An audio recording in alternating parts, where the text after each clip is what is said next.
Fyodorevna Semyonova with her big dumb face. The longest opening sequence. That midlife crisis. When are all chairs bolted to the... We're not told that. Yeah, we do. We're not told that. It is written. It is written. Okay, McCurdy, I'm dying to know, why are our names weird? You will find out. Okay. All right. Huge cliffhanger for anybody just tuning You in. will find out. Our names You will are find not even cover names. They come from somewhere. Anyway, what's up, McCurds? How's it going? How are you doing?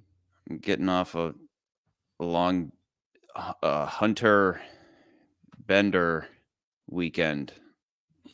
So I'm ready to talk about a guy murdering people. For money. Do you want to talk about it? Yeah, sure. Okay. I'll just go right into my thing then. You ready? Yeah.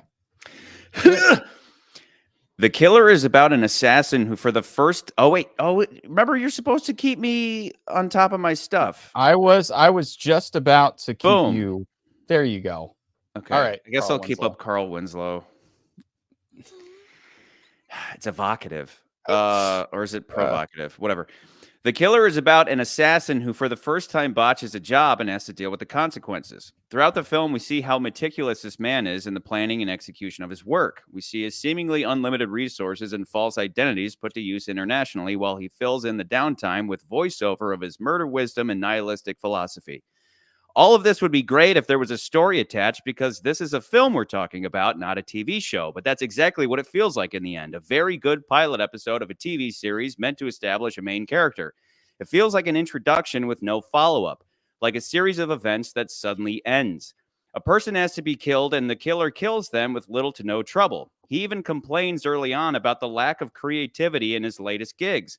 One would expect this to herald the coming of some exciting and unique killing sequences, but no. Just about everybody gets shot with a gun after a bit of stalking, so we really never see his killing skills at their best, even after things get personal. Needless to say, this one leaves a lot to be desired.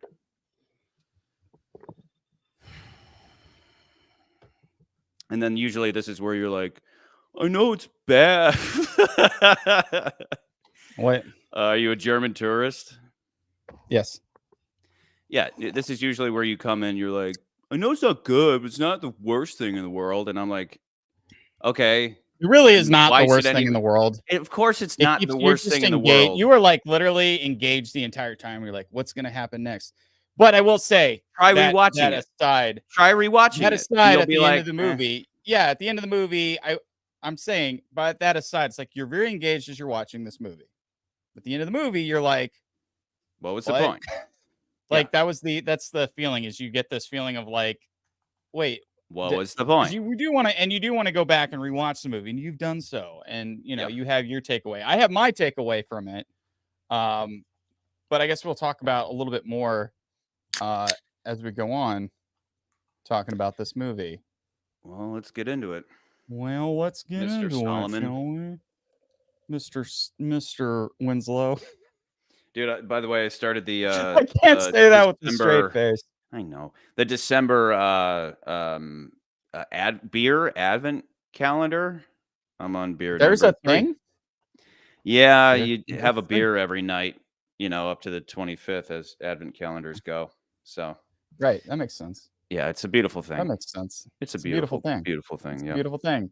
All right, so let's talk about our new Mikey merch. G Wiz. Mikey G Wiz. And also we also have ornaments. If you want to get a Martine Campbell It's beautiful. ornament, you can also do that. It's a beautiful thing. Yeah, get it for grandma. She'll love it. Get it for grandma. It'll be great. Yeah. You should get that. You'll love it. It'd be so good. Mhm. Drinking as a Catholic tradition. Yes, K1, that's also true. That It's is what also keeps true. Catholics from murdering themselves. Okay, Just let's boozing all move the on. time. Let's Even move on. they drink in church. All right, The Killer, directed by David Fincher, screenplay by Andrew Kevin Walker, based on The Killer by Alexis Matez Nolent and Luke Jamakamon. This is the best pilot episode Come on. to any TV ever. It's absolutely stellar. But so Charlie, you're going to be surprised by this. Maybe you already looked into this. Maybe you didn't. I did not. This movie's secretly a comic book movie. I assumed that it was based off Right. based off the opening, the title sequence. I was like, this is probably based on some comic, but is it a series or is it just is it? I didn't hear. So it's a series that has been completed, but the comic is Le Tour, which Okay. is the killer in French. I don't speak French, so if I butchered that, I'm sorry. I just did that. It was written by French writer and artist Alexis Matez Nolent, and then drawn by Luc Jamacaman. Okay. I I don't know if you're that's how about you to get say into that name. this, but to reiterate what I said, I can only assume, especially now that you're showing me this, that it's a series. Right. This had to have been planned to be a TV show, and then they lost funding or something, and so they just pivoted to, okay, let's just take what we did and make it a movie. Or No, I have to they assume just that wanted there to make will be this. sequels. I have to assume Maybe, that there will be sequels because maybe. it's so just like, what was the point of this at the end? Sure. Okay, so So anyway, first publication goes all the way back to 1998. The comic follows much like the film The Killer, but it's taken from a slice of life perspective, which I think kind of answers to your questions of like, why is the film the way it is? As one reviewer described it, it doesn't go anywhere. It's just going, and you're captivated by it. So you can see the similarities as you're reading the comic. It doesn't like lead into anything. You're just yeah. kind of following along, most like a slice of life kind of story would do. Which It would have doesn't, like, been lead great. to a climax. I'd be okay with slice of life if the actual killing was more creative. So we'll get into that. Like because I get Right. it. We'll talk about You that get the because you and sense I that talked it's about that. Yeah. slice of life, but that slice of life has to be so tasty that you accept it. That you're like, okay, there's no beginning, middle, end here for the most part. Just I mean, keeps there going. is, but it's There just is in like this things movie. happen and it ends.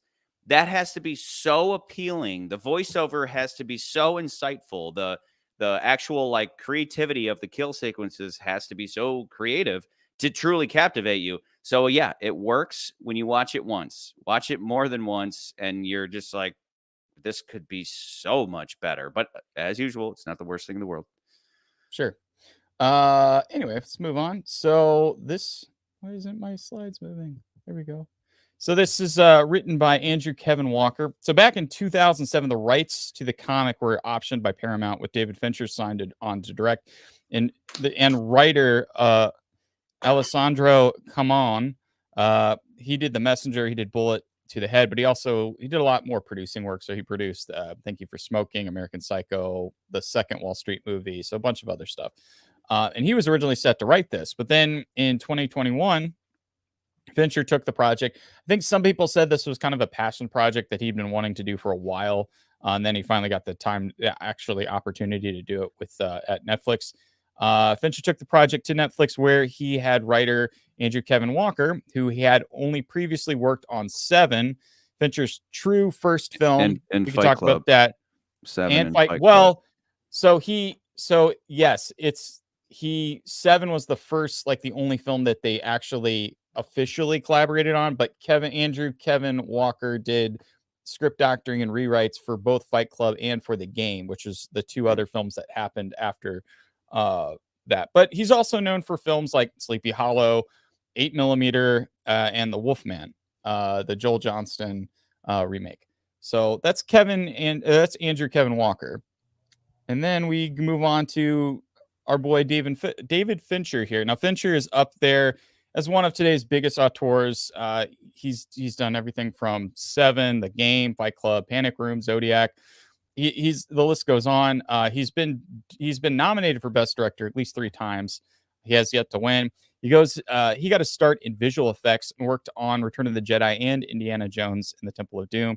He also did a bunch of music videos till he got his big break when he directed Alien 3. But like I said, his first true film is probably Seven, because Alien 3 got botched so much that I think he may have been close to like saying, I don't really want to accept this film as one of my own. But Alien 3 Seven on the other hand, is definitely like what kind of broke him out as like, this is this is the David Fincher movie, essentially. Yeah. And ever since he's up there. I would consider him kind of in the same level as like Christopher Nolan, where a lot of his films tend to be really well polished, really good. They're very stylized.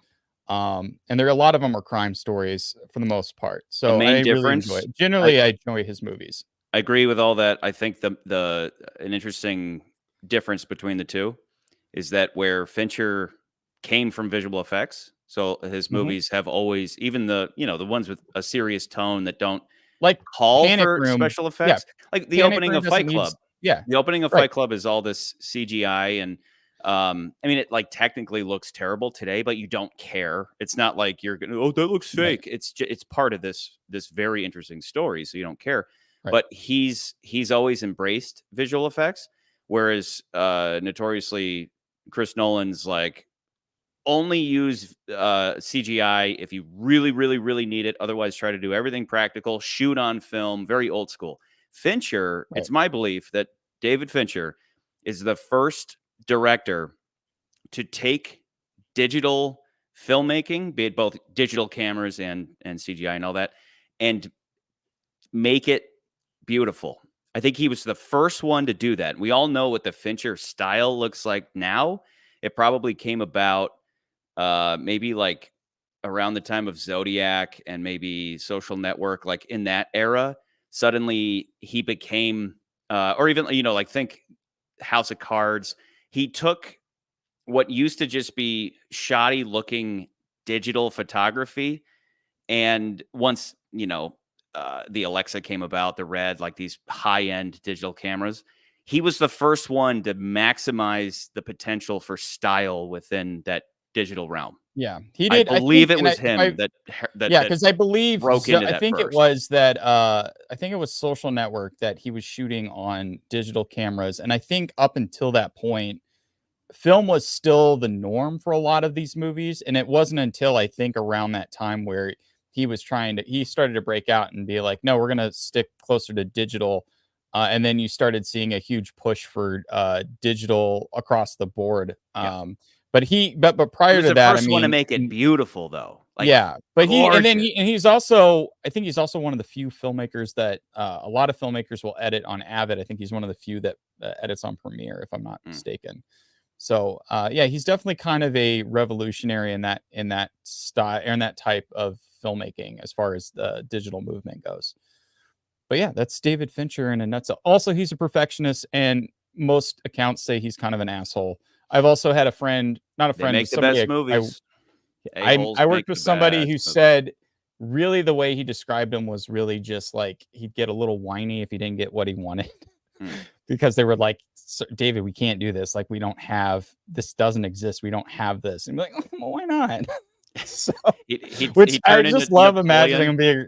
Suddenly he's like Napoleon, where he's like, nah, nom, nom, nom, nom. no, Daddy, want why cocaine? not? Nom, nom, nom, nom. And then they're like, fine, and they hike the skirt up.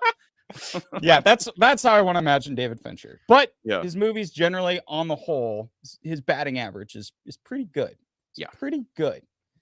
All right, so run through the cast real quick. These are just kind of the names. There's a little bit more. There's a couple more people in this movie, but these are kind of the standouts. These are the main cast, if you will. First, we got Michael Fassbender. Plays the killer. Pause. Michael Fassbender, a member of Easy Company. Cheers. Cheers. Okay.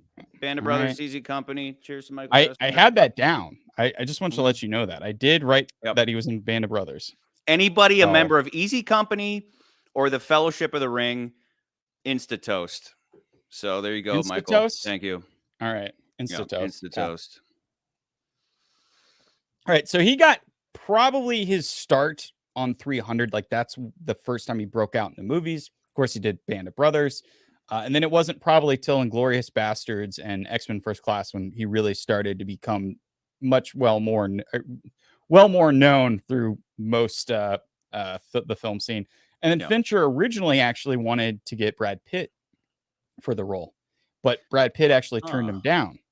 And mainly because he was like, this role's too nihilistic for me. I don't want to play this character. But Michael Fassbender, on the other hand, was like, dude, I think this is cool. I'm really on board with this. And so of course. And then there's also that other fun thing that like Fincher did Alien 3, but then Fassbender had done the last two Alien movies not as well. Both, I guess, all three of them not well received. He was the best part, though. Right. So I think that's also kind of fun. Moving on, we got Tilda Swinton, which I always get confused with Kate Blanchett when I look at them, and I'm like, oh wait, Yeah. they both look like toothpicks. Let's just put it, not toothpicks. What did he say? Not toothpicks. Q-tips. They both look like Q-tips. She plays the expert. She's in films like Michael Clayton, Chronicles of Narnia, and then mostly, I think most people today know her in just like every Wes Anderson movie under the sun, and more recently. But she's also, we'll talk a little bit more, but I think she's the standout in this movie, and she's not in it very long, so she kind of just steals the show for about a good 10 minutes of the movie, and she's really good. She's really great. Yeah. Then we got Charles Parnell, plays Hodges the lawyer. He's been in like television for many years. He's recently he just keeps popping up in all these things, but he was in Top Gun Maverick, and then he popped up again this year in Mission Impossible Dead Reckoning, which then I realized like, oh, those are both Tom Cruise properties. I wonder if Tom Cruise was like, I like this guy, let's put him in this. But he kind of has he just kind of stands out, and you're like, he has a really interesting look, and as well as his voice. So I really like that guy. I think he's number 2 behind Tilda. I think she's got the best scene. He's got the second best scene, but they're both short-lived. Right. And then Arliss Howard plays the client Claiborne. He's like somebody you're like, this guy's been in stuff I don't remember. So he was in Full Metal Jacket. Yeah. That was the first thing. Yeah, he was in Full Metal Jacket, he played Cowboy. He was also in this one. I was like, oh, that's who that is. He was in Sandlot. He was the older he's Smalls when he grows up in Sandlot. So he's in the very beginning of that movie. He's also in Jurassic Park Lost World and Time Traveler's Wife, as well as Moneyball. Now some fun trivia, and this will hopefully answer your questions that you're asking me, Charlie. So this one I thought was fun. All of the aliases are based off 70s and early 80s TV show characters. I only caught George Jefferson's, and I was like, why randomly the George Jefferson? But yeah, I didn't realize that all the other ones were too. All the characters, I didn't write them. I should have written them down here, but we had Cheers, Jeffersons, The Odd Couple, All in the Family, Happy Days. There's a couple other ones, but they're all based off of 70s and 80s television show characters. So I thought it'd be fun to imply almost that he's like if you saw a flashback, if you saw a flashback to his childhood, maybe he was just, probably a watched guy. He was just sat down, and he didn't have a family. Right. He had TV families. Maybe he's deeply nihilistic because of, he's just raised by TV television. Families. Why is Sauron right there? So that's the next little fun little bit. So Sala Baker, who plays the Brute, that's the guy who's hopped up on all the guy he goes to kill in Florida. Yeah. That guy's Sauron. That guy played Sauron in the Lord of the Rings. So if you want to do another little cheers. Cheers. He's not a member of the Fellowship, but all the same, instant cheers to that. So I thought you'd find that one fun, because I was like, oh, okay, he's stunt. And then I found out another actress in this movie, a stunt actress I had met before. As I was reading, I was like, wait a minute. And I looked at her name and I was like, she looks familiar. And then I looked at my phone, because I ended up getting this person's number for, anyway, I got professional I'm reasons. Not trying to make the professional reasons, really. But I got their number and I was like, oh yeah, that's the same actress. So I was like, oh, that's crazy. It was the dominatrix who gets killed in the very beginning of the movie. She also does stunts and a bunch of other stuff. She's briefly in the film, but will you text her for me and just say you look fantastic in dominatrix gear? And dominatrix gear. Okay. Sorry, I think that'll be a little weird. Sorry you got shot. Yeah, I should say that. Totally. Yeah. And then the final fun little trivia for this film. So the Smiths play throughout the entire movie, as far as that's the Killers playlist. That's what would be on his Spotify at the end of the year. Not the Killers. You'd think he would listen to the Killers, but he listens to just the Smiths. Yeah. And there's a little bit more that I probably could have written down, but I didn't quite understand it that much. So I didn't want to put something I wasn't quite sure. But basically David Fincher and Trent Reznor, who was famously from Nine Inch Nails, who does all of Fincher's music, they were both kind of fans of the Smiths, and they had other music that they had planned for him to be listening to. But the problem was that certain rights kept interfering with them being able to use a certain song. So they're like, oh, I can't use this song. So they would just replace it with the Smiths. And over time, they just realized, like, screw it, let's just make all of his music the Smiths. So that's all he listens throughout the entire movie is the Smiths. So like I always just thought that was kind of fun. Is like all of his entire playlist is just one band instead of all these. Like it would be like if be like Guardians of the Galaxy if they didn't get the rights to all these other songs, so they could only use like the Beatles or something. You know, Yeah. like that's just kind of fun. Coming out of like a lot of ads I'd work on, you might edit to a temp track. Maybe you'd pick a Beatles song or whatever. And the first thing a producer would say before sending a rough cut to any given client was get rid of the music immediately, because inevitably what happens is, even if you say, no matter how many caveats you throw in there, like, Right. Look, we don't have the rights to this or that, or this might Right. change. Clients don't understand that at all. So whatever they hear, you have Love Me Do in there, and they're like, that's great. And then suddenly you have to find $1 million in the budget to pay for Love Me Do, because they're like, well, it was in there. Yeah, but we told you we can't use it. It's just use your imagination. But clients don't have any imagination. They just see and hear what's in front of them. So you have to be very careful what you edit to, because people fall in love with that. I watched this movie called My Way. It's a Korean movie about this incredible true story about how this Korean soldier ended up fighting on the beaches of Normandy against the Americans on D-Day. It's amazing. I recommend it. I think it was on Prime. My Way. Check it out. But another one of these movies where the whole time the music you can tell is very influenced by Hans Zimmer, as a lot of movie soundtracks are.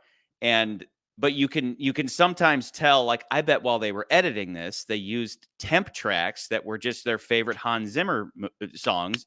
And then over time, people just get used to it. And then they just tell the music guy, hey, just recreate the track. It's like, what? Right. Just rip off Hans Zimmer? Yeah, just rip off Hans Zimmer, please. It happens all the time. But yeah, you just have to be care what you throw in there temporarily, because it'll just stick. And then apparently that happened here with the Smiths. They're like, I kind of like it now. I'm used to it. Let's just use the Smiths. Well, I do wonder, is like the Smiths isn't the biggest band imaginable, so it was probably very easy for them to get the rights. It wasn't like I just mentioned the Beatles. It wasn't like Led Zeppelin or something that's probably much more well known. So the Smiths are they wanted something in that vein of kind of goth, punk, new wave type thing. So I think that's, and a lot of the lyrics works. There's a lot of overlap with the lyrics. If you watch this movie with the subtitles on, there are a lot of select moments where a lot of times the lyric is matching up with what's going on in the scene, which was kind of a nice touch. Right. So yeah, what did you want to pull that? You want to pull that list up and we can look at it, and let's look at the list. Because I feel like this is going to be the first time in a while that we're going to not be on the same page, because I didn't even give myself a range. Boring lately. Lately we've been like we totally agree on everything. It's been boring. It's like, let's hold hands. Yeah. So I can't wait to scream at you. Wait, why did you change it? When I first got on here, you were Danny Tanner. Why did you change to Dick Solomon? Because I just went to another country. Oh, are you going to switch back to Danny Tanner at some point? Okay, yeah, I should change 30 minutes. We'll change our names. We'll change our names again. Just make sure you change mine. Okay, Oppenheimer's still at the top. Holdovers being its beautiful focus features hipster film self. Killers of the Flower Moon, Beau Is Afraid, and Infinity Pool. That's our top 5. I'm not going to put this anywhere near that. Where are you thinking, McCurdy? I always make you go first, but I just enjoy it. I do think on the spot. Here's the thing. I think for me, I think it's in the realm of somewhere between Sound of Freedom and Napoleon. but I actually like this movie a Yeah. little bit more than Napoleon. And that's what's weird. It's like I'm like somewhere there, but but I could also see another world. I could see the realm of Megan and Missing. Okay. So that's kind of where I'm at. And I wouldn't necessarily put it next to Spider-Man, Shazam, Dungeons, and those movies, but I just really don't Dude, feel like I it's just said, lower than that. can we disagree for once? But no, we're an old married couple. It's just like, yeah, that's great. But like we finish each other's sandwiches. for my high, you know. yeah, but here's my range. It's a weird range because it's like, okay, on my high range, I would put it near like Sound of Freedom, and the lowest I would still probably put it above Napoleon. But if you're gonna go, no, it's not that, Ryan, it's lower. And I generally think that yes, while it doesn't feel like a traditional movie that has like a plot that kind of goes someplace that has a huge revelation, because I think in my mind, at least I think the revelation really comes down to it's a character who has put blinders on. He's put blinders on to the world. He doesn't really care why he's killing people. He doesn't care why he's doing any of this. He's just like, I'm doing this job. He has his mantra. He's constantly saying, what's in it for me? He doesn't care about anything else. He's being, like we said, he's being very nihilistic about the whole situation. But by the end of the movie, pragmatic. Like I did appreciate the line where Tilda Swinton says, she's like, why, do you ever ask questions about who you're killing? And he says, the less you know, the better. And she says something along the lines of one man's cruelty is another man's pragmatism, which is a great line, which is to say that one man's ability to kill is another man's easy solution to his problems. And we don't know why. We can assume that this billionaire is just taking out a competitor. So getting to the end of the movie, though, I like that stuff, the movie, but there's not enough of that stuff. True, but I think to get to the end of the movie, so he's got this, he's put his blinders on, he's like, I don't care. But then we find out his world has changed. There's an inciting incident. Essentially, his girlfriend that we quickly learn, he had a girlfriend. He had somebody he cared about. She is injured. She's brutally attacked, almost killed. And he's trying to figure out, okay, so who did this? And he realizes the people that hire him did this. And he's like, okay, it's kind of the typical revenge tale, not as flashy as like something like John Wick, but kind of in that somewhat in that same vein of type of movie. So he goes and starts going to all these different places, trying to find these different players that lead him basically back up the ladder to find out who called this kill. Why did this all happen to me? Once all of that sounds really good. All of that sounds terrific. And then he gets to the top. Hold on. He gets to the top. Let me get to my point. He gets to the top though. And the guy at the top is like, I don't have a problem with you. I don't like, I was told that I needed to pay insurance, or I should get some insurance so that this didn't come back on me. So that's what I did, but I didn't really know what that meant. I just thought it would just I didn't know what that was going to do. And I said yes, I hung up and I forgot about it. I went on with my life. So for me, as much as you were like, I didn't think this movie had didn't have like a meaning or anything. I felt like it had somewhat of a meaning. And I felt like the meaning was this guy's kind of got his blinders on. Then he's trying to find the guy at the top, realizing that the guy at the top is much like him. He doesn't really care. He's like, I got my blinders onto the world as well. I don't really care about all these smaller people in my life that may or may not, that my decisions may or may not affect. And I think that at the end, then he changes his ways and decides, well, I'm not going to be a killer anymore. And I agree, but I do agree with you that I wish we got a little more understanding of that. Like they're just like, we were 2 steps, another draft or something, or a rewrite here would have made to clean that up a little bit. Yeah, but that's what I think. At least I think the movie has a little bit of a meaning, going from nihilistic to a little more optimist. That's okay. So that's or not optimist, altruistic. That would be more correct, right? Altruistic. Going from I mean, someone who doesn't care to someone who does care. See, that's where my face does this, because I'm like, everything you just said is true, more or less, but it's all delivered in a very flat manner. So, oh wow, this really dangerous guy, his girlfriend gets attacked, and then he goes off on this, he used to be impartial, and all of a sudden it's personal. And I mean, how many times have I said that the best Bond films are the ones that are the personal, right, versus the just his menial job. But it's all very flat. It's delivered very flatline-ish. So that's where again, we're an old married couple already, where my placement is right above Napoleon for sake of Fincher's style and Fassbender's performance, but that's kind of a given anyway.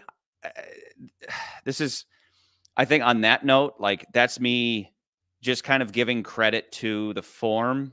The obviously Fassbender is great. Right. David Fincher is great. This isn't their best between either of them. It's not good, but it's not bad. And you know how I feel. I've said a lot how I feel about those types of movies. It's like, not good, but not bad is almost even worse than bad or good. That in between where I just don't care that much is even worse. But I can still there's a part of me, appreciate it. right? This There's just also a goes to part of me show that's that- like, I was going to say this also kind of relies to me as like, this is Fincher's or it's not second, but it's his second film that he's done with Netflix. And it kind of pains me to be like, you're doing another Netflix movie that just goes straight to streaming. I mean, they did put it in theaters, but they'd only put a limited window. So we saw this obviously on Netflix, but it does kind of like lend itself. It's like, this feels a little bit more of a much smaller movie for a Fincher film. It didn't feel like an event. Like, usually when a movie that Fincher does comes out before Mank, at least in my opinion, when a movie would come out like Gone Girl or Benjamin Button or something like that. When one of his movies came out, it was like kind of a big deal, and people were like, "Oh, a new Fincher movie's coming out. We got to go see it." Why you laugh? Because Benjamin Button. There's a rapper named Miles, and you just pronounced Benjamin Button the way he does. Benjamin Button. Benjamin. If you don't know what I'm talking about, go Google Miles Benjamin Button. He's Miles is ironically the greatest rapper alive right now. But that's basically what I was just going to say. This movie is proof that Netflix algorithm isn't always perfect, because that's how House of Cards came about, was that Netflix would look at their numbers, because they have, they're like they were more or less the first service that had, they didn't just have Nielsen home ratings, right? They had the numbers. They could see exactly what everybody was watching. And they said, okay, people love Kevin Spacey, pre-molesting everybody, and David Fincher movies. So they were like, let's get y'all together. What do you want to do? And then that's how House of Cards came about, because it's just like, this audience plus this audience will mean great things. Here, it's the same thing. It's like Fincher plus Fassbender mean great things, and it's never going to be perfect like that. This, to your point, this feels like Fincher lost a bet, and somebody was like, if you lose the bet, you have to make a movie with a tenth of your usual budget, but still make it seem like a good try. It's just there are a lot of things that are Fincher-esque, right? That, take this character we follow from beginning to end, and they're in a very Andrew Kevin Walker style, filling everything with clever voiceover about, these thoughts running through this, specifically here, these thoughts running through the mind of this killer before, during, and after a job, right? Great idea in essence. This is the first time I've heard a Fincher VO narration that I could have done without. The second time watching it, I was like, I was just pretending that you had the sound off, and I was like, I would appreciate this movie more without the VO. Fight Club, unimaginable to have that movie without Ed Norton's voiceover, because the thoughts of one of the main themes is the thoughts in this insane mind of the lead character, who has no name. He's just, Ed Norton's character. Even where they bring it into the actual movie itself with the I am Jack's pancreas, I am Jack's liver, all these just thoughts running through this maniac's to that point, head. though, This I could have done without it, though, entirely. Well, here's and I think I would have it's not my appreciated it more. caveat to it, but more of like kind of commentary on that, because that idea of doing voiceover narration in film goes, I mean, it's been around for a long time, but I think famously people remember it specifically with Raymond Chandler's Double Indemnity. Like that's where it was kind of first really introduced as using that kind of narration to kind of tell the story. Over time, that's kind of gotten a bad rap. Some people think it's lazy storytelling, Yeah. but there are times when it works, especially when it's contrasted to what you're actually seeing on screen. But I think part of the reason why you hear it in the Double Indemnity is mainly because Wilder wanted to use Chandler's voice in the film. And the best way to do that is have it speak through the characters and hear their inner monologue. It's one of the great things about novels. We talked about James Bond books, like sometimes you'll read these passages of what James Bond is thinking as he's doing these jobs, but we don't really get that in the movies. So I felt like that to me is kind of that element. And that's why it works so well in Fight Club, because you have, who is it? The author of Fight Club. I don't remember. I can't recall his name off the top of my head. Chuck But Palahniuk. Chuck, that's what it. And you have his great Read the book. passages that you can pull Use the from, right? affiliate link that isn't in the description. I wish we had one. Go read. And so Fight you can Club. pull from that, but then you get to this movie, and I felt like maybe it seems like the connective tissue would have been like had the comic, because a lot of comic books use internal monologue in that way, and sometimes it works really well on the page because you're just seeing this character do things, but it also gives you time to understand what the character's thought process is. And there are times where I think it works here, and then there are times where it repeats itself, but he uses it as a mantra. So it's like he's saying this constantly, like do what's he's like what is it, lays out his empathy's a code. Like weakness. every kill he lays out a very specific code. And I wonder if that's in the never comic. improvise, like and always anticipate, never always ask improvise at all times, ask what's in it for me, blah blah blah. Real quick though, quick interjection. You brought up James Bond. I thought it was kind of funny that the whole opening of this movie is the thoughts going through the head of an assassin before a kill, specifically a sniper kill. There is an entire not mini story, a short story of James Bond that is that same thing. Do you remember what it is? It wasn't Quantum of Solace, because you already told me that one was like a conversation he had with somebody. That was, and that's a. It wasn't that. That's was an it A View to a one. Kill? Was it A View to a Kill? Close. It's The Living Daylights, where A View to a Kill is somewhat similar. Oh, that makes sense. Kind of that makes sense, because in A Living Daylights, there's also the sequence with him and a sniper rifle. So in the movie. So in the movie, in the short story, the whole thing is it's like in the movie, it's one night. It takes place in like 10 minutes. The whole sniper guy running across the street thing. In the short story, it is, I think, 3 days. It's like 3 to 5 days of Bond just sitting in a room waiting for his target to appear, just like this. So I thought that was kind of a funny coincidence, but that's what makes that. I said during like our Bond novel live streams I would love that. I'd love just hanging out with Bond, being incredibly bored for, and just getting drunk for like 3 to 5 days, waiting for his mission to take place. So that's how this started. And then during that time, it basically begins with hardcore, just to Brad Pitt's point, hardcore nihilistic dialogue. And what right away, and I used to be that. I used to be like hardcore, like nihilistic, like nothing means anything, man. Like we're just stardust that was able to like think things. Yeah, man. Like you do whatever you want, man. Because like we're all gonna be dead one day anyway.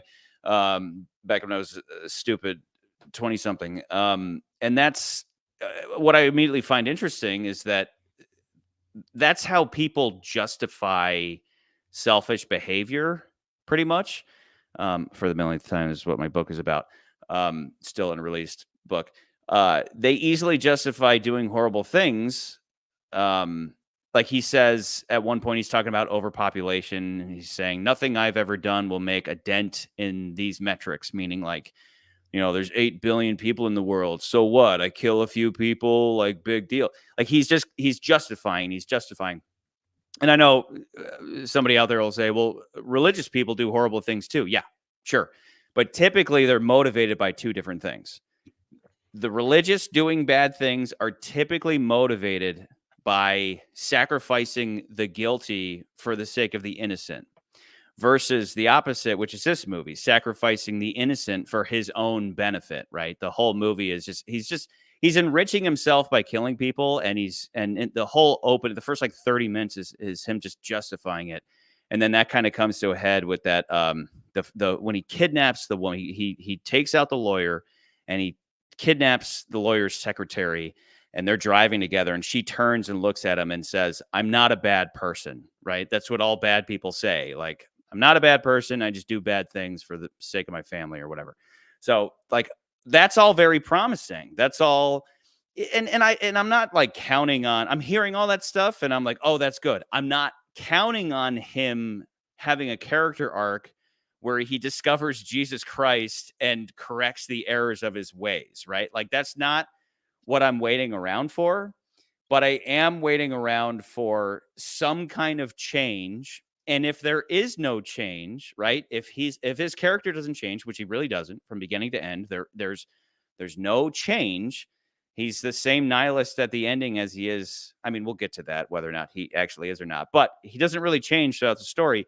If that's the case, then I need to be wowed by the killings, right? I need to be like, I remember like the old Punisher movies or the video games were all about creativity in killing.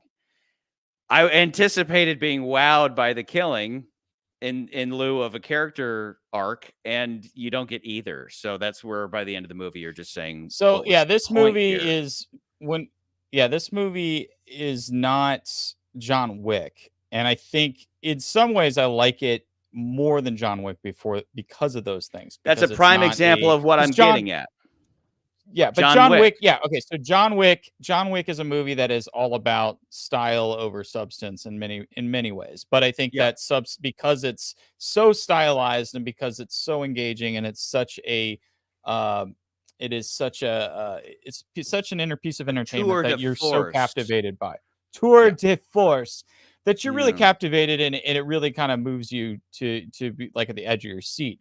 Where this is a much slower movie. This is more in line with, like, I'm thinking of the Tom Clancy games where, what was it? Like, what was the one, the Splinter Cell? Like, it reminded me a little bit more in line with like Splinter Cell, where it was like slow and methodical, where this is much, where John Wick is much more like a Call of Duty type action in as far as the pace and the thing. Yeah. The one thing I think you and I were hinting at wanting to talk about was there's a line or a couple lines in here where he talks about other ways of killing people other than, and I've read this in other like fiction, and they don't really talk about it in the movie, and it also kind of creeps me out a little bit. I think it kind of played more into the end of the movie, where he's not just using guns to kill people, he's using subtle ways of poisoning people or doing so much, or making things look like accidents. Those things of killing, like, you only see it once in the film, and you kind of wish you saw a little bit more of it or the hint of it more. And we don't see that. So he does mention at one point in time of like poisoning somebody slowly over a long period of time.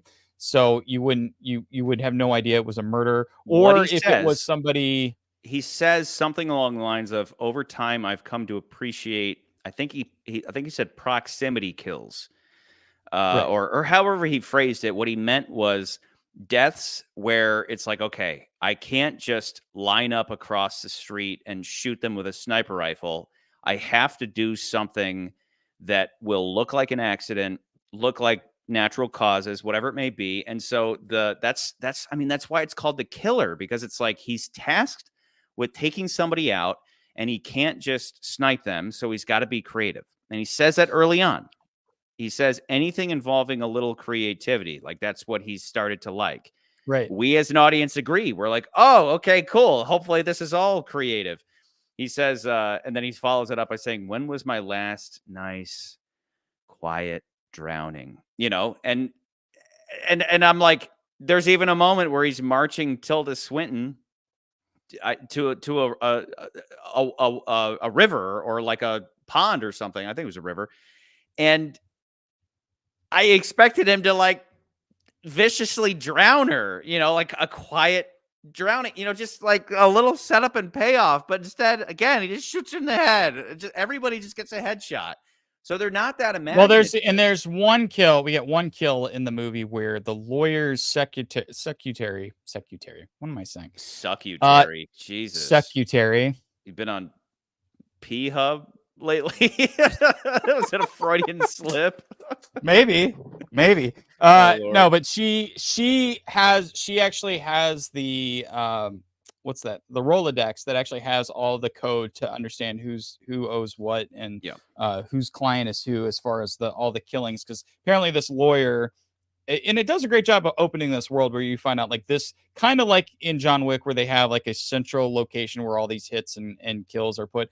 He's the lawyer in this much more subtly is kind of in charge. He's basically running a business for rich people to put hits on people essentially. So she has the Rolodex and she knows where the information is that Fassbender's character is looking for it. And they're early on. This also kind of bleeds into like, is he really truly nihilistic or was there a little bit more empathy? Are we seeing a slow rise in empathy as he over the course of the movie? But there's a moment where she says, please, I don't want my body. I need to have my body to be found so that my children can get my life insurance money. And so when you like, I honestly didn't expect her to be killed. But once she gives all the information, they're at the top of a stairwell and he snaps her neck so quick. And then she falls at the bottom of the stairs. And like, that's the one time we get in this movie that it looks like an accidental kill where it just looks like an accident. Like no one's going to she has a point. Okay, so first off, there was let me know if you had the same interpretation. He goes into the lawyer's office and he zip ties her to the bathroom sink, and then she grabs a bottle of pills. I think she was considering suicide in that moment before he could kill her, and then she thought twice and said, "Okay, I have some leverage over this guy. I have what he wants. The lawyer's not going to give it up, and the lawyer ends up not giving it up. So I'll." Right. Instead of killing myself, and then because the killer would probably end up, dumping her body in the ocean or something, disposing of her. She says, "I have leverage. I will trade the information for the death he ended up giving her, which is made it look like she fell down the stairs and broke her neck." Great, but he also got what he needed, right? So yeah, technically he could have. Just as soon as she gave him the information, he could have shot her and then betrayed her, right? But like it doesn't necessarily show empathy to a degree where it's like maybe this guy's slipping. It maybe would have if later he would have shown empathy, but overall, it's not like that was the beginning of a slow upturn towards empathy, right? It was just transactional, and then he got what he wanted, and then he gave her what she wanted, and then no consequence came of it. If the cops would have found some evidence.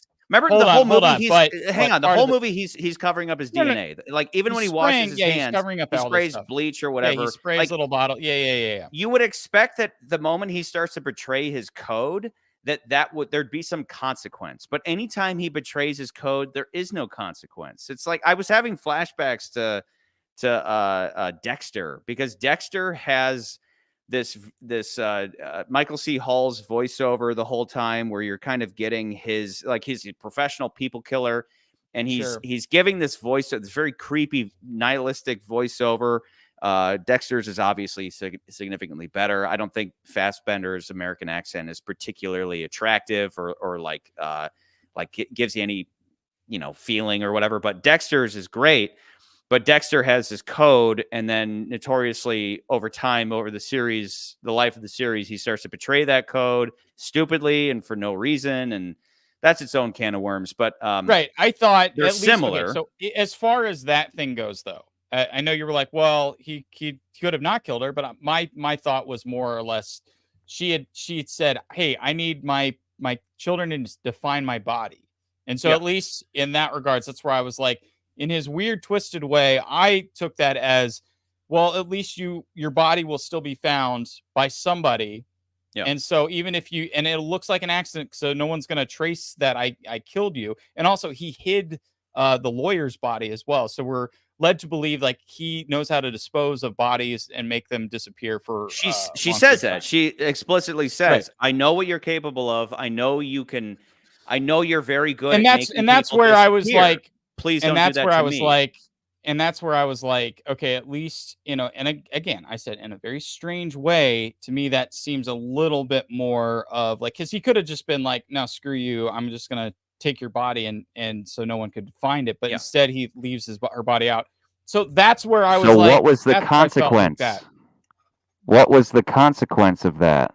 Why does there need to be a consequence of it? Because this is a movie where people make decisions that inform character change or whatever it may be. And so for him to betray the code that he says over and over and over, should there not have been a consequence for him betraying that code? Like Therefore, were implying some sort of meaning to thinking, that code in the first place. He says over and over that empathy is weakness. So once he shows some empathy, shouldn't he suffer the consequences of showing that empathy? Or shouldn't by the end of the movie we feel like he's a changed man? But instead, we don't have that. You're expecting like, oh, wow, this cold killer is giving in to human compassion as much of a nihilism, nothing means anything. We're all stardust and blah, blah, blah. Shouldn't there be a consequence to him showing the slightest bit of empathy? I mean, even the first kill is the taxi driver. So there was he finds the taxi driver who schlepped the assassins to his home, hoping to find and kill him, but instead they found his girlfriend. And so he finds the taxi driver to figure out who they were. And that's where he says, oh, it's this woman who looked like a Q-tip. And then this this freak guy. And Sauron, literally Lord Sauron. Sauron. And then the taxi driver's like, he's very helpful. He's like, look, I'm just going to walk away. I'm going to leave the keys. You take whatever you want. Please don't kill me. Fassbender blows his head off. So why didn't he show any empathy to that guy? Why did he show any empathy at all? Is that the first kill though? That's the first kill. And then the second kill is the lawyer. And then the third kill would have been the assistant.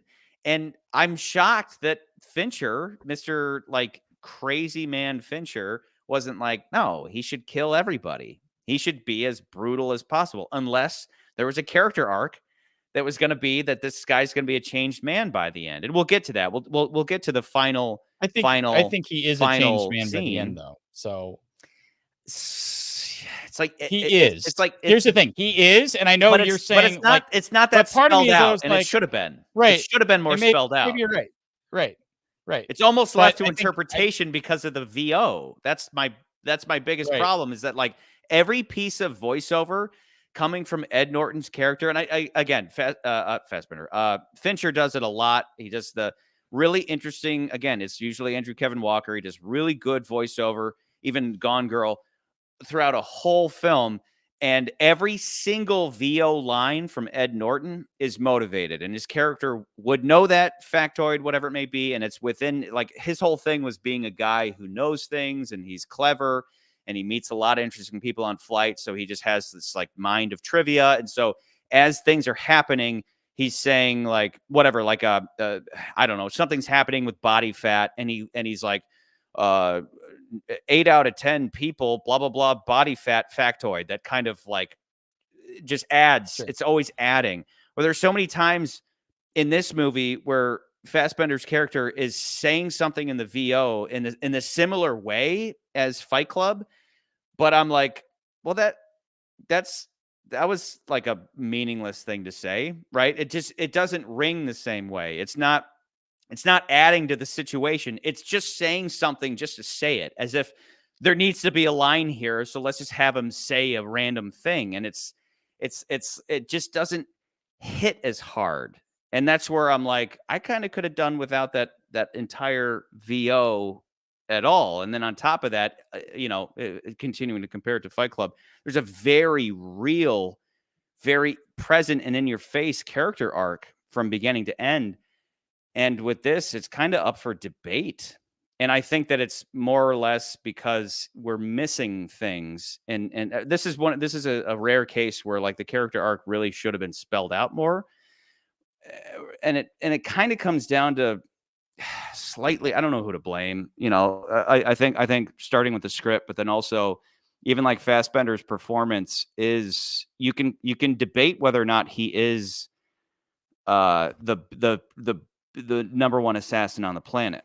That's kind of up for debate. There are times where he feels shaky. Because there's a lot of stuff that he does, that he says certain things, because there's a part of me that thinks that this character is bolstering himself up to make him think that he is better than what he actually is. And and of course, like, he's made this flub. Another movie that I wanted to talk about, or mention at least, was Branded to Kill, that has a very similar, because this is a trope type movie where it's the last job movie. It's the movie where the hitman has to do a job and he screws up the job, therefore puts everything into chaos. Yeah. There was a famous movie called Branded to Kill. It's a Japanese film. I shouldn't say famous movie, but it's about a yeah, you haven't heard of it, but it's about a hitman who he's a gangster, or a hitman, and he's supposed to do a job, but then he screws the job up because a butterfly lands on his gun. And so because of that, it just spirals him into all this chaos, much like this movie does. And it does kind of become a revenge movie where he has to basically go after the people who hired him, type of thing. So there's elements of that. Another big one that I think takes more cues from is Les Samurai, which is kind of the it's a French film.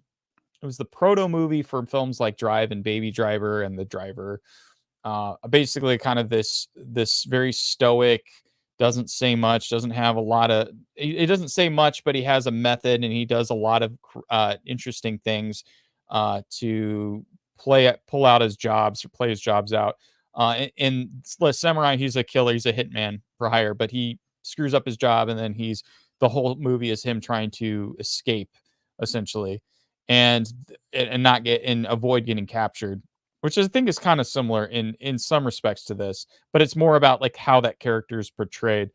But this is, I think, it just felt like overall this film felt like Fincher's take on that kind of trope. But I agree that like we should have just had a little bit more things spelled out. But I do wonder, because I think you had mentioned this to me, you thought that maybe like Fincher's nihilism kind of caught up with him in this movie, because maybe he's just so hung up on having that idea that he kind of just forgot to replace the nihilism with the opposite, essentially, for the end of the character as we got to the end of the film, and so glued to it. One of two paths, and I would have enjoyed either, because like I enjoy some good nihilist dialogue. True Detective season 1 is one of my favorite things ever. And yes, there is a arc to that character where he does, by the end of True Detective, that same character is challenged, right? His belief in nothing is challenged, not changed, but challenged. And that's its own beautiful thing. Like, if you haven't seen True Detective season 1, go watch it. Drop everything you're doing now and go buy a bottle of Jameson whiskey and watch that. But I think with this, like I was saying, those two paths, either challenge that belief, and you could maybe argue that once he has this, like a guy that insane shouldn't care about his girlfriend. It's like, is this all motivated by this love of his girlfriend? Well, like, we'd never see that this guy's in love or whatever. I mean, he's clearly concerned about her. But anyway, without opening that can of worms, either, like I said already, either challenge his beliefs, right? Because that's interesting, not because I agree or disagree with nihilism, but because challenge it's no different than opening a movie with someone who's like, God loves me and Jesus is great, and then their kid dies. and that therefore challenging why they believe, right? Because I mean that opens up a can of worms of faith and free will, and why do bad things happen to good people, and why do good things happen to bad people? And as we've talked about before, for me, I always, anytime it's like somebody who is all about going to war until their son or daughter dies, and then suddenly they're anti-war. And I'm just like, you're an asshole who has no principles or standards. It shouldn't matter what happened to you personally.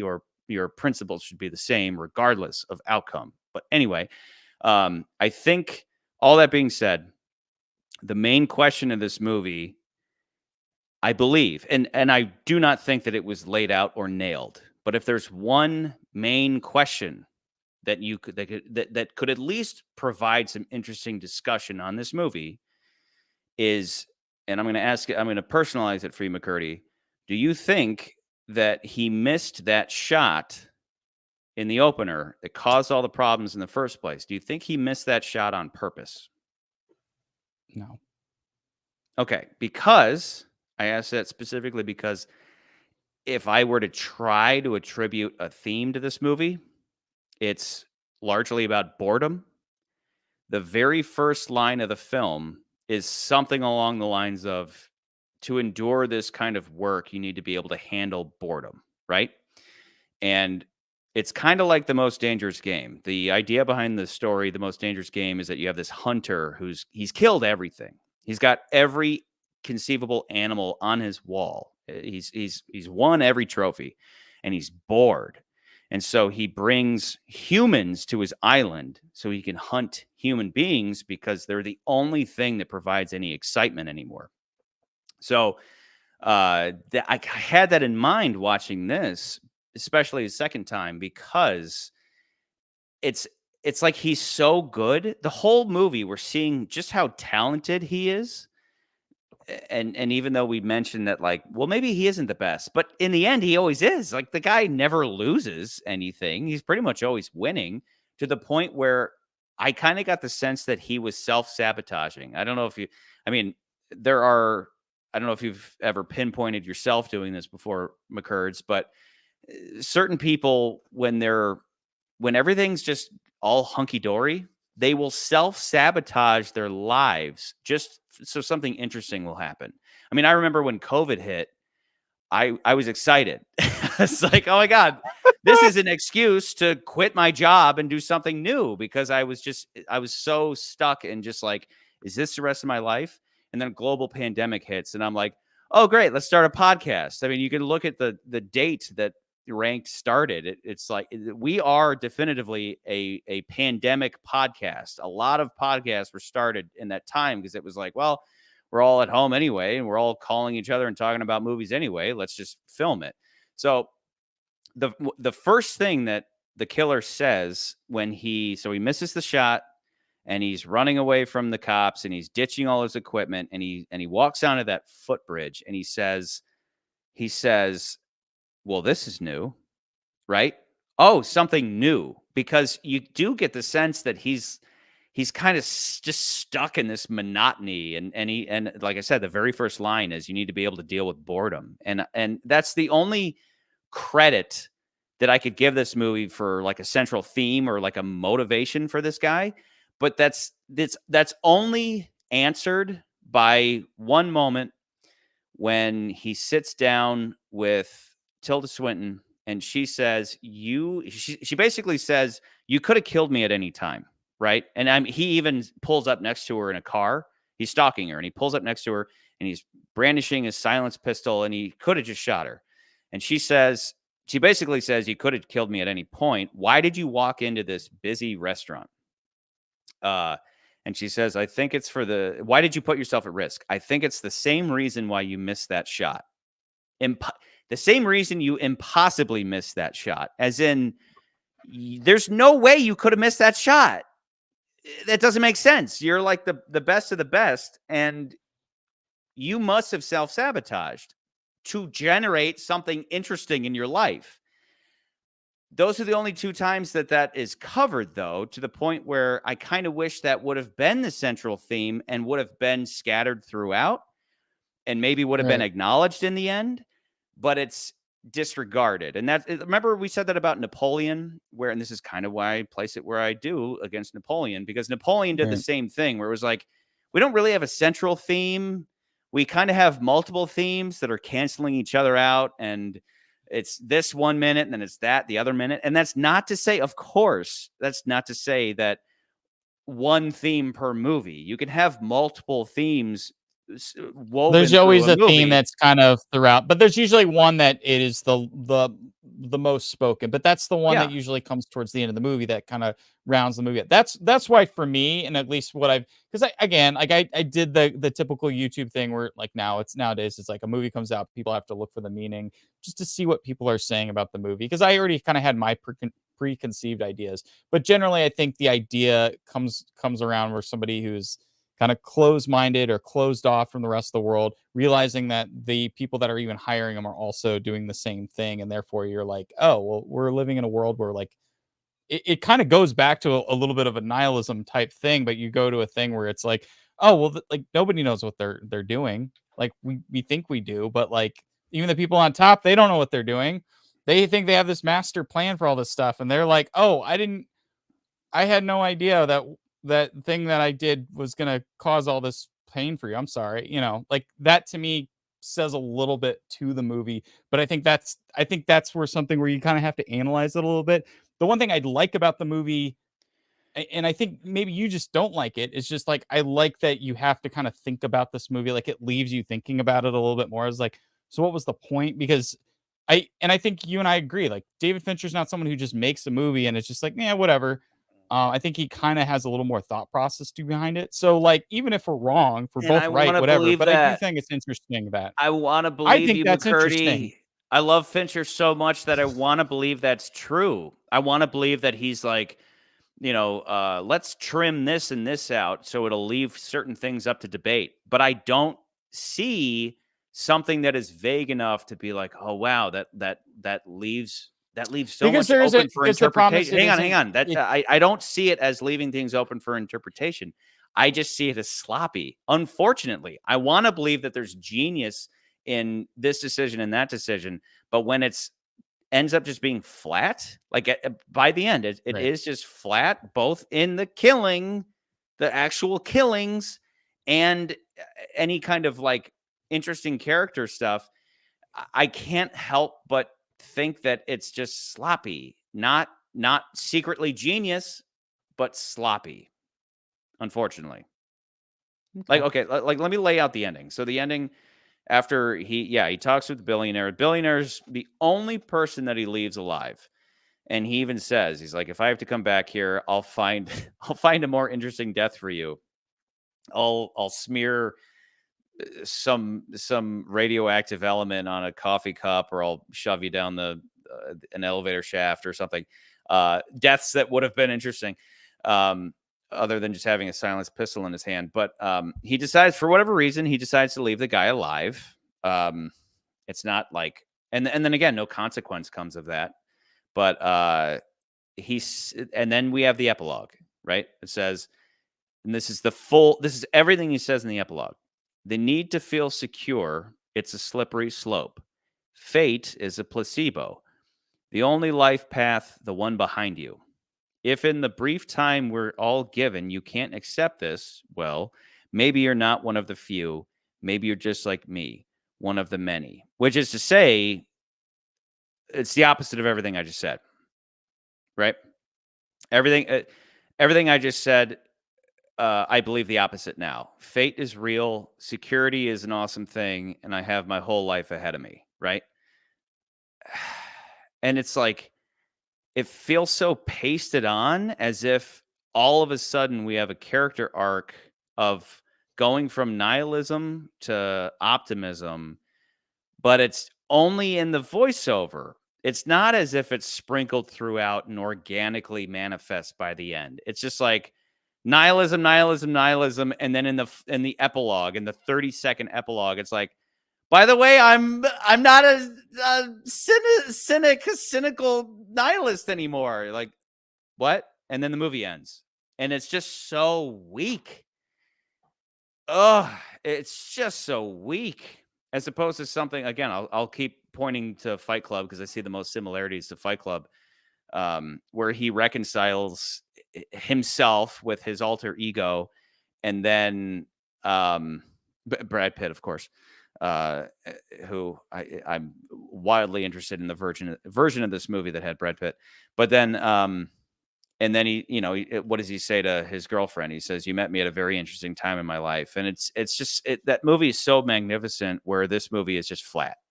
Beyond that, I have a major trouble with the plot. So again, in the absence of story, you would hope that you'd have a really good plot, but the plot also hardly makes any sense. So with little things like why kill the killer after he just gave a big speech about not knowing anything about his targets, right? Everything's so compartmentalized that why would he be a threat to the lawyer, right? Like, Well, does he say that to the lawyer though? That's him saying it to himself. yeah, but Right? you would think that there'd be a Right. system in place with the lawyer that if anything ever went wrong, like what we needed was Fassbender's character to lay out essentially, not in so many words, but essentially, if anything ever goes wrong, you need to immediately understand that you're dead. Like we see him on the phone with the lawyer a couple times before he goes home to the DR, and we never get the sense that like there's an unwritten rule that if anything ever goes wrong, your life is forfeit. And the lawyer's like, I never expected you to go home. I figured you would just disappear and just like live out your life. So it's like you have two things at once. It's like you should never go home, but I'm also going to send assassins to your home, and then those assassins don't find you; they find your girlfriend. So they don't kill her, but they beat her up, and then they also don't kill the. You'd think they would have killed her. I don't know why they don't. I also don't know why they didn't kill the taxi driver, right, to cover their tracks. But why try to kill Fassbender at all? I get for the movie to happen, they needed to want him to die, but unless the billionaire said explicitly, I want the assassin dead because I'm pissed off, then it doesn't make sense that they would kill him. Like, why send assassins to his home unless, and I'm saying from like a script writing standpoint, unless Fassbender's character saw something that he shouldn't have seen, or if they were that, or if the billionaire was that pissed off that he failed, that he wanted him dead, right? But the way it is like, yeah, everybody would be paranoid about the blowback. You know what the billionaire says, like I essentially was sold insurance to protect me from any blowback from this failed murder, but it's not laid out logically why anything's happening the way it's happening. Like, why take out Fassbender at all? You know, it's like the plot itself doesn't make sense. And then there is no story to where ideally the ideal movie has plot and story, right? The logic and the emotion. That's because that's what that is two sides of the same coin. You have the emotional stuff and then a logical framework underlying it. Well, this doesn't have the story stuff, so it needs to have a killer plot, but no pun intended. But even that doesn't make sense. Like, I don't understand the motivation to kill him. I don't understand why. Like, and again, I say that as from a screenwriting standpoint, you need to give me.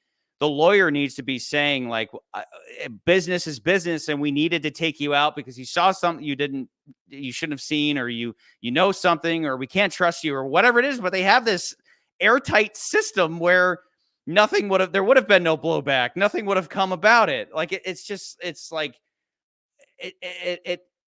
so it fails in the story department and the plot department. You know, unfortunately, the only thing you have left is it just being an interesting thing in front of you, as you've said, as you were pointing out. Like, it's just between Fincher's style and just like kind of being with Fassbender. Like, that's all you have. But this isn't exactly like I swear if we were ranking Fincher movies, I'd probably put this at the very bottom. You know, which on the grand scheme of films would be not the very bottom of every movie ever made, but because Fincher's got a hell of a batting average. But this is very much like Asteroid City, where we have for some right. Okay, I'll just put it this way: if we end up putting it just above Napoleon, it'll be Asteroid City, The Killer, and Napoleon. 3 powerhouse directors, right? Right. Wes Anderson, David Fincher. I just have a trouble. Can we talk about Ridley Scott? Right. 3 powerhouse directors who managed to come out with really lackluster movies this year, but still better than all the crap down below. Sure. Yeah, I just have trouble. Like, I'm looking at this movie and I'm like, I have trouble putting it under Fast X. Personally, I'm like, and The Flash, the creator, I'm like, that's where I'm like a little more in the sweet spot for me. Where I'm like, and why though? I could see it. Why? After everything I just laid out. Well, I know you're like trouble putting it just above Napoleon. Oh yeah, I would put it above Napoleon. I didn't see Asteroid City, so I really can't comment to Asteroid City at all, honestly. Same thing as we said about Napoleon. It just has a creative edge. Here's the thing. The thing about when I think about Fast X, we put it pretty high on the list when it came out. But a lot of it is because, that movie is just ridiculousness. This movie is a lot more subtle. And I do think the craft of this movie does outclass this movie in a lot of ways. I also think that Fast X is a little too on the nose with a lot of its dialogue and sometimes is breaking the fourth wall a little too much, where it's like, okay, come on, guys, like calm down just a little bit. Where this movie's a little more subtle, and you get inside the character's head, but I do think that I'm like thinking about this movie and I'm thinking about The Flash and this movie. Like The Flash has at least a really good emotional arc that I can get behind. But I do think the performances by Ezra Miller as well as the CGI are so goddamn awful that it really kind of that really weighs the movie down. And I don't necessarily agree completely where you're like, this movie has not a great plot, because I do feel like this movie runs true in the kind of feel it, don't think about it too much kind of category. But to your credit, I think I'm not a lot a of big that fan is you just don't like movies. That's your problem. You just hate everything. You just hate everything. You know what? You need logic to go with your emotion. Charlie, dude, if movies were just about emotion, they could just show you images of crying babies. So great. You just watch crying babies for 2 hours. It's like it was so emotional. Yeah, it was emotional. That's the only reason. You think you're so great because you have boats and you just want to talk about your boats. And I'm here to tell you, your boats aren't that great. Your boats kind of suck. You have sucky boats. You have opened my eyes. I have right now. I'm feeling a character arc where I'm suddenly becoming more human because I can acknowledge everything you're saying. Well, we already know that you're not. Yeah. Maxwell. I usually wait till after a show to take my mask off. You think you're so great. Flash only has good emotional moments at the very end. It jumbles as a film. That's true.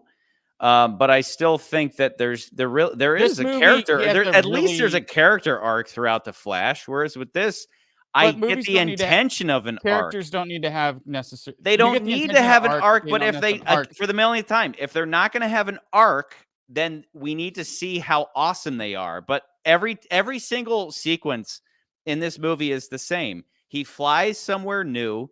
He assesses the situation. He sees like how whatever the security measures are. He takes out the security measures. He walks in and shoots somebody in the head after talking to them for a bit.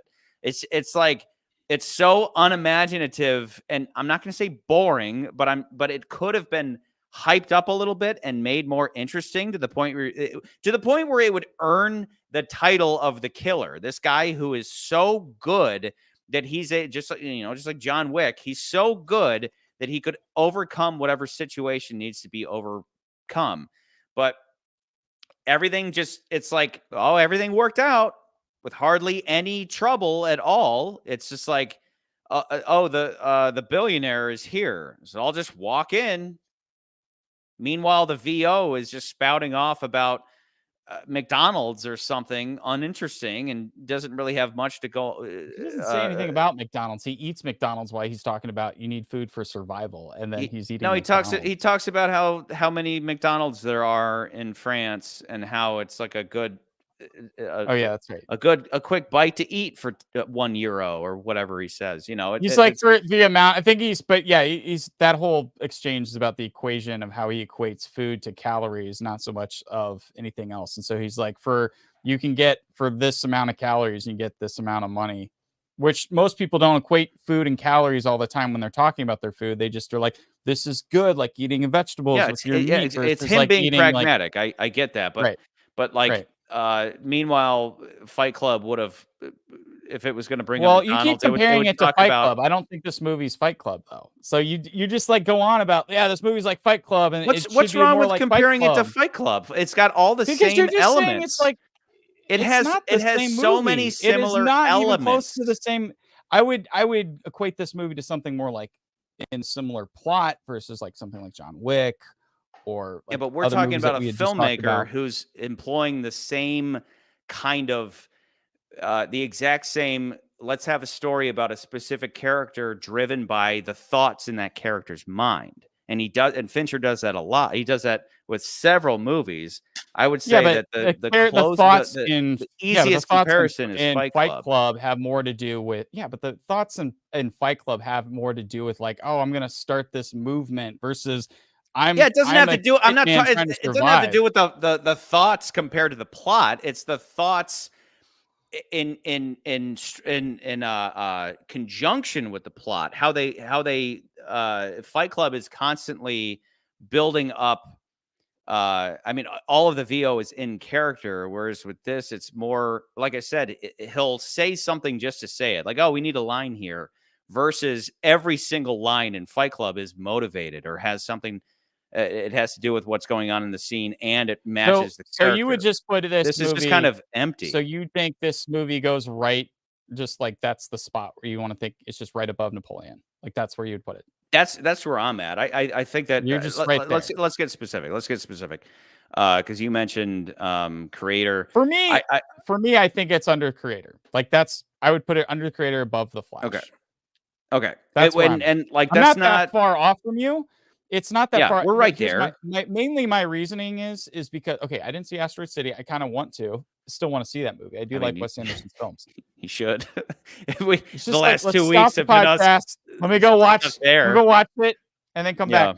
But I think really when it comes down to is like, I know sometimes you don't like this comparison, but when it comes to the craft of this movie versus The Flash or even Fast X, I do think like this is where Fincher like does better, where he's just a much more crafty, much more perfectionist filmmaker than both Fast X and The Flash. Don't have anything to say about Asteroid City.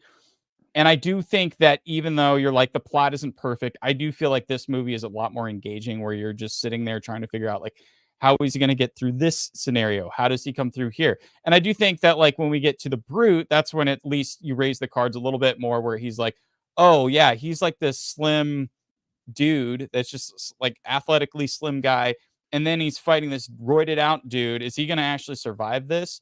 And then there's also the point where that's why it should have been more.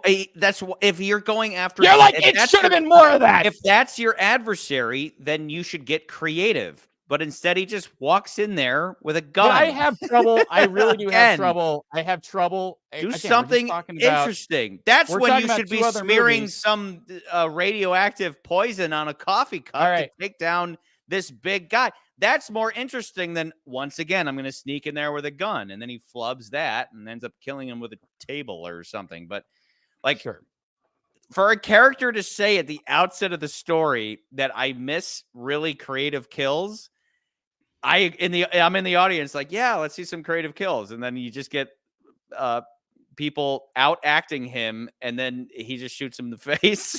Just like this movie, this isn't a good movie. It's not. It's not a bad movie. It's in that weird limbo, and that's where I think The Flash is a mess. I said in my short review of that it's a mess, but it's still good. I don't think The Flash is bad.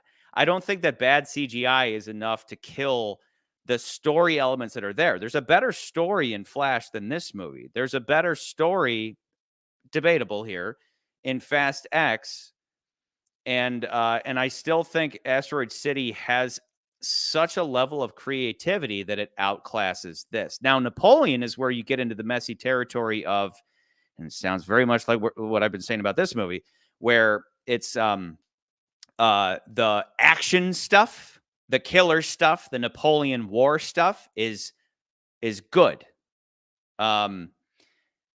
Napoleon just flubs what it emphasizes and ends up wasting too much time on Josephine, his wife, and all that. But it's the only reason why it's number 21 currently is because the Napoleonic stuff is good enough to put it above Spider-Man, where my biggest thing with that was like, same thing, good action, bad story. Napoleon, good action, bad story. Killer, good enough killer stuff, mind of the killer, seeing his process and all that, but bad story.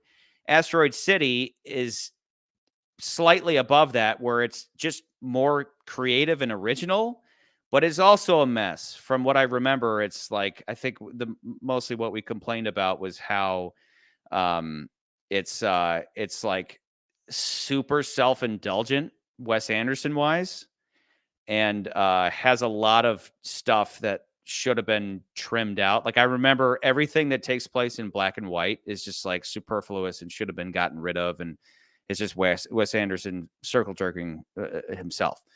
But once you hit Fast X and The Flash, you have these there's an emotionality to those movies. There's a emotional, like Fast X was at least enjoyable enough that it's again, this is the difficulty of not rewatching these movies every week, but like, I think that two of them had a similarity to them where, yes, they're about family, of course. And those were the stronger points. And the Fast movies just have that self-awareness to them that they're enjoyable.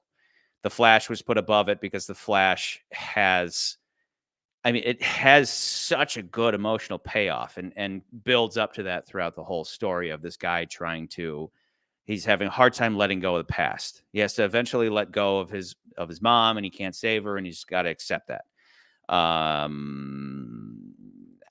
What is the appeal of this movie beyond just Fincher's style?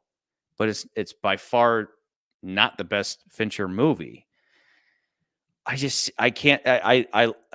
it belongs right there in the vicinity of Asteroid City and Napoleon, with the other filmmakers who, you know, tried to put out something good, but they're all aging filmmakers who are, I don't want to say they're past their prime. Maybe they can still do something great, but like this year they had misses, and that Fast X and even something like Fast X and The Flash could outshine them. I won't say outclass, because it's hard to outclass the style of a movie like The Killer. It's classy. If you turn the sound off, it looks like every other amazing David Fincher movie, but it's very lackluster in both its plot and story, that I have a hard time putting it above the colorful and emotionally effective Flash and even Fast X for the same reason. But where are you at? Are you fine? I mean, because you're still a spread, right? I mean, yeah, like, it's just, again, like when I think of The Flash and I think of Fast X, I think of this movie, I'm like, do I really want to take this movie and put The Flash above this movie? That's where I have a hard time. I'm like, what would be the main reason for that? Because again, we're in the neighborhood. I'm not going to fight you tooth and nail, because it's, you know, this is a David Fincher movie, but it's a disappointing David Fincher movie for me. It's disappointing, yeah. But I think this is where I question our thought process on some of this stuff, where I'm like, are we fighting because of the themes of these movies? And like, that's really, because I know you've said like 10 times now, you're like, well, the plot and the story in this movie isn't great. And I'm like, it's a little more plot driven than a story driven movie, for sure. I'll give you that one.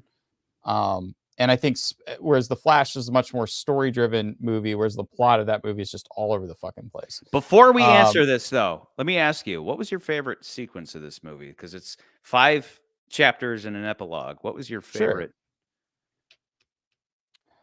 I think Tilda Swinton's the one that stands out just because of the exchange that they have. Yeah. My favorite. Okay, so there's that one. I also enjoyed The Brute, just because I think there's more of a there's more conflict there, of course, where he's like up against somebody that it was a fight sequence where I was like, oh wow, they kind of went hard on this fight sequence, and I really enjoyed But it. he The other still one- just ends up shooting him in the face. It's just Well, yeah, end but of the it's a day, he fight just scene. shoots him in the it's face it's again. still a brawl. True, but like Yeah. it's a brawl when he's a tiny dude versus a big dude. Like what is he gonna do? And then the other one that but the other part that I enjoyed, actually, it might be one of my favorite sequences, is just the lead up to the final, to the end of the movie. And I think it was just by that point, I liked how he used his creativity and like kind of in a scary way, where I feel like people are going to watch this movie now and they're going to be like, oh, that's how you do that. Where he's like, oh, you can you go online and find a fob copier and just copy stuff online. And I was like, oh, you can do that. And the way that he goes about that whole sequence to me was like one of my favorites. It's just him following him, going to the spa, figuring out what spa he goes to, or what workout place he goes to. This is figuring why I out how cannot to emphasize go it in enough. And though. I really enjoyed that part movie. I cannot emphasize enough that, and I challenge anybody to watch this movie and not have the same thought, that this would be stellar if it was the pilot episode to Fincher's follow-up to what's my next Netflix TV show. It's going to be The Killer. It's based on a series of comics. I'm going to make the pilot episode, and it's going to be baller. And then, because normally what would happen is you would watch this exact video, I'll call it, and it would play the credits for 5 seconds, and it would jump to the next episode. And you would be like, okay, I understand this character has been successfully established. His new world has been established, and where is it going to go from here?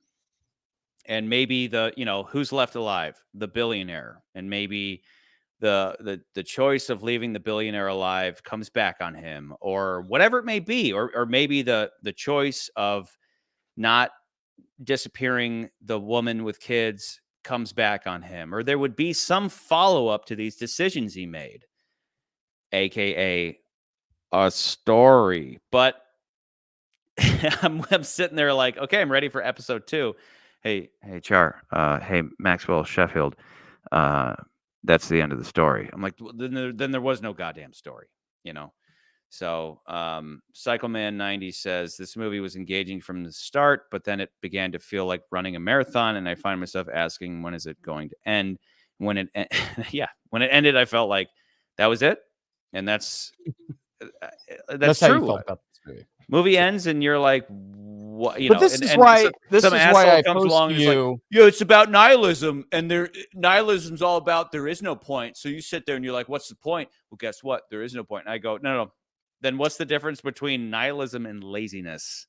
Nihilism doesn't make for good storytelling. It makes for a good fodder for dialogue and voiceover and all that. But if the whole point of your movie is that there is no point, GTFO, buddy, because that's called a cop-out. And I'm not saying that that's what they did, but that's what it felt like. So Sure. that's Well, where, for me, the we could go emotionality on of and on. something like the emotionality of The Flash easily trumps this for me. I can give it style points enough to put it above Napoleon. But I think maybe the big one for me might be Fast X. I mean, I just remember Fast X being fun and enjoyable, and this movie is like to once again bring Fight Club into it, single serving. Right, he calls everything single serving. This is a single serving movie where watching it again, you don't see any value in it because you already know it's not going to go anywhere. Movies like that are incredibly frustrating. So I think if you, It's kind of like this podcast. It's like we keep talking, and I don't even know if it's going to end. yeah, right. Do you want to just go for We could 6 put it. No, I hours? don't want to. Someday, Yeah, actually, dude. yeah. Let's go. Someday we should try to go for some hours? reason. We need to find a reason to go for A like 12 24 hours. hour. Well, I I said know before. why. I know exactly what we would do. What? We'd watch all the Lord of the Rings. We'd watch. No. We'd watch 12 all hours. of Bond. We'd watch every Bond movie. We were gonna do that back. That's when longer than 12 hours. That's like a whole. That's yeah. It would have been 24. We planned it to be 24 hours, but it would be like 48 hours or whatever it would be. But we would do 48 hours. We would do it. We would just stay. I don't know if I could do that. We'd be live for as long as it takes to watch every Bond movie, and we'd go slowly insane. And I don't know, kill each other by the end. I don't know. Anyway, where are you at though, Yeah, so we can place this and then just put it call above a night? Napoleon, because I feel like you're gonna do your argue to death scenario where I'm like, I don't Only know if that's I where really feel to put it there. But I made my point, and here's my response. Listen, you're both. My response. Here's My response is come at me, bro. Response is come at me, you've bro. got bigger boats, and my boats yeah. aren't just big enough. Okay, Yeah. You've got boats. You just think Okay. you're so great because you got boats. Let's just put it above Napoleon. Call it a night. Okay. Because I do think it's in the ballpark. I do think it's in the ballpark. You know, we're in the ballpark. I think I haven't Flash, seen Flash Asteroid is, City. at least has that emotional payoff arc, whatever you want to call it. Sure. Fast X at least has Jason Momoa. It's Jason Momoa, and it's a Jason fun, Momoa. self-aware Bollywood movie like Fast. And it movies does have something. turned Okay, into. I'll give you something with Fast X. It does something different with the franchise. At least it feels like it does. It's a part 1, so we don't know yet. But as far as the other Fast movies, it does try to change the tide of the monotony that has been the movies since this point. The one thing I just don't generally like, it's just hard for me to be like, hey, these two movies that are just cartoons, essentially. Those movies are better than this one. I'm like, the cartoons are better than the movie that's at least trying to do something interesting and engaging without trying to like lend itself to being a cartoon. And yes, I know this is a comic book, right? But this is like a comic book that at least you can buy into. Like, not if you didn't even know it was a comic, you'd be like, oh, this feels like it's just like a more of a real world story. Whereas like the Flash and Fast X are just, I mean, they're silly popcorn movies that are kind of way over the top. And that's where I'm just like, I second guess myself to being like, yeah, they go below that. But to your point, I see where you're going with, where as far as like this may be Fincher's like weakest movie that he's done to this point, because it just doesn't have that satisfying of an ending. And I do agree with you on that. And it is much better than a lot of the other movies we've seen this year. So yeah, we could put it above Napoleon. And I think my response to that is, my biggest question is, what's the point? And the Flash knows what its point is. Fast X definitely knows what its point is. Like anytime I think of Fast X, I just think of the line where Momoa is like, "Hey, family man, I took everything from you. I took this. I took this. I took that." And he just says, Vin Diesel just says, "You made one mistake." He's like, "Yeah, what's that?" "You didn't take my car." And he like just flies over the dam. Like, so the movie knows why it exists. Right. Asteroid City. I still think, and I still think with creativity. this movie doesn't know why it exists. This movie is too. Brad Pitt freaking called it. This movie's too nihilistic for its own good. That's not to say that having a nihilistic character is bad. I love a good nihilistic character. I know. I already talked about True Detective. You've said this at bon nauseum. But so I'm talking about beyond what's in the universe of the story. I'm talking about the filmmaking process cannot be nihilistic. If you're going to make a movie that's meaningless, you're a butthead. You're wasting my time. Life is meaningless. Yeah. That's why we fill it up with meaning. That's why we tell stories. And if your story is that life is meaningless, you're an asshole. So that's kind of where this movie left off, was just like, yeah, whatever. I guess nihilism. So as opposed to something like Asteroid City, which is just purely on the grounds of creativity. It's just got that Wes Anderson creativity to at least give you some reason why we're there. And that's why I'm fixated on putting it just below that. Because yes, it's got style points. Yes, it's got some interesting killing stuff. And like, oh, this guy's got a dog, so we're gonna knock the dog out. Or this guy's got this security or that security, so we gotta best that first, and then get in and then ultimately boringly shoot somebody in the face. But this should have been much higher up. We should have been talking about this versus John Wick, but instead we're talking about this versus god awful Napoleon. So, but I think, yeah. But even going into this movie, I think we were both kind of like, yeah, it's not. I mean, I even said, like, right as we came in here, I was like, yeah, it's not. I don't think it breaks the Creed threshold for me. So, yeah, where you feel things. Yeah. What do you feel in this other than like, oh, this cinematography is good? It's about the standard for Fincher. Good job, everybody.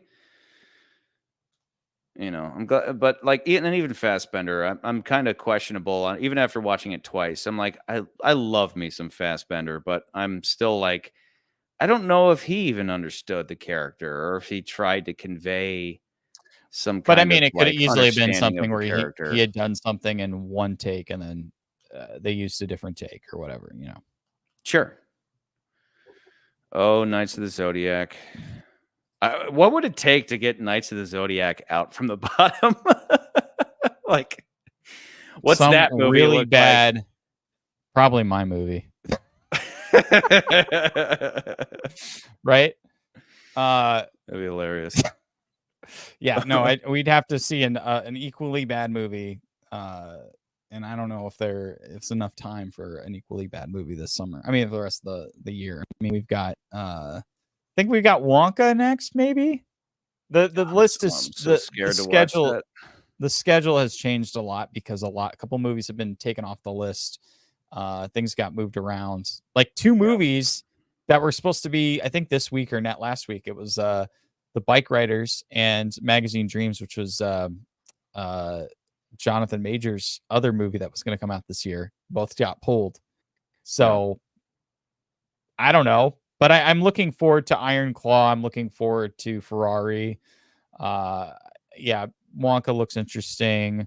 There was another one in there that I kind of want to see. K1's hoping it sucks. I never hope that Wonka is not one that I'm looking forward to. I just anticipate that I anticipate disappointment while hoping that it's not bad. But like Willy Wonka and the Chocolate Factory is so near and dear to me that anybody messing, like, anytime anybody's going to start messing with something that I'm Charlie Bucket, bro. Anytime anybody comes in and starts messing with stuff, I still haven't seen the 4th Matrix movie because I'm like, I anticipate it being terrible. I don't want to see it until you and I cover it. Right. The other one was Poor Things, I think, was this week. Actually, Poor Things is this week, which is the it's like the Frankenstein movie, a weird Frankenstein retelling. This was the week. Yeah, next week's supposed to be the week that Magazine Dreams was supposed to come out, and then Wonka, and then we got Aquaman, Iron Claw, Ferrari, and The Color Purple. So we might go see all of them. We might only see one of them. Who knows? We'll see. Yay! That's where we'll do our 24-hour live stream.